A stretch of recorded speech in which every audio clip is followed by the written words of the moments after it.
సంపూర్ణ వినయముతోను సాత్వికముతోను నడుచుకునవలను. సాత్వికంతో నడుచుకోండి.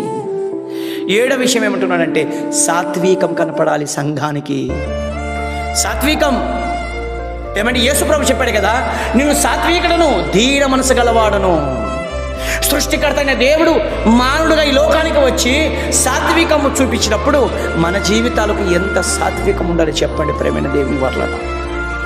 ఏమండి ఒక మంచి మాట తీతుకు రాసిన పత్రిక 3వ అధ్యాయము 2వ వచనం, ప్రతి సత్కారం చేయుటకు సిద్ధపడి ఉండవలననియు మనుషులందరి ఎడల సంపూర్ణమైన సాత్వికముతోనూ కనపరచుచు ఎవరిని ఈ సాత్వికం కలిగిన వాడు ఎలా ఉంటాడు తెలుసా?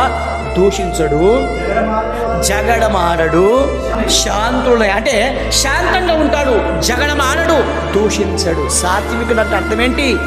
జగడమాడడు, దూషించడు.